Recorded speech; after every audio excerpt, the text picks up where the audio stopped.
I think he's basically unafraid. And so challenges that he faces may not be the typical. He doesn't waste much time worrying about what the outcome for him might be personally.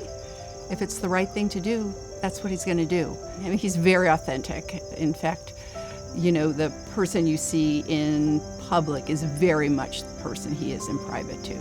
I grew up in Bethesda, and you know, this was always home for me.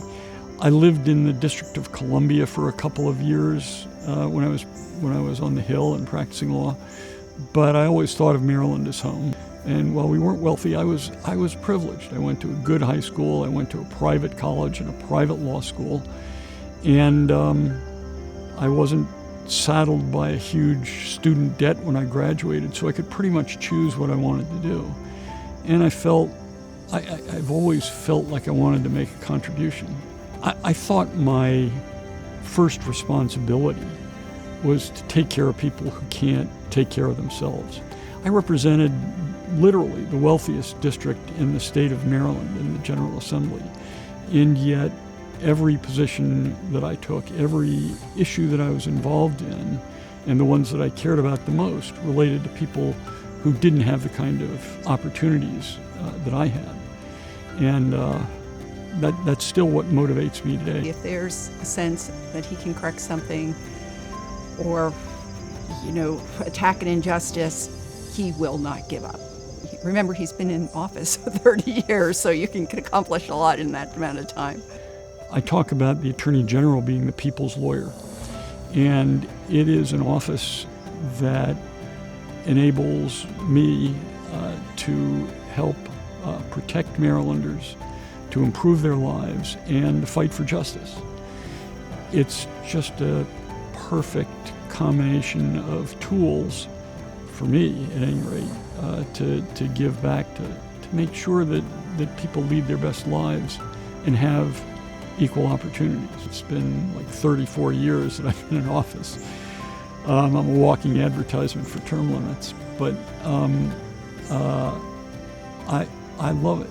Attorney General Brian Frosh, for many years for our state, has been a great advocate and a champion for so many different issues that intersect with reproductive freedom.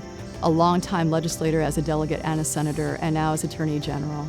We rely on him to give us the guidance in order to make sure that Marylanders have all the rights and all the protections that they deserve, be it in economic, environmental, racial, social justice issues. And that's why we're honoring him today with the 2020 Choice Advocate of the Year Award. I'm very honored to be presented with this award. There are so many people who contribute to freedom of choice in our state. It's something that's been important to me. I'm not a woman, as you may have noticed, but you know, I have strong women around me. My wife, Marcy, my sister, Wendy, my mom and my daughters are all passionate about reproductive freedom, and I am, as a result, as well. It acknowledges an issue that's been important to us since the beginning of our relationship. This has been an outstanding career of public service. I mean, he cares about justice, and I'm not sure there's been a time where we needed that more. Choice Advocate of the Year Award is given to those individuals who step up and publicly do something in order to advance and protect our rights. It's only fitting that Brian Frosh received this award after such a long career dedicated to doing what is right. And we're very honored to be the ones to step up and say, thank you, Brian Frosh.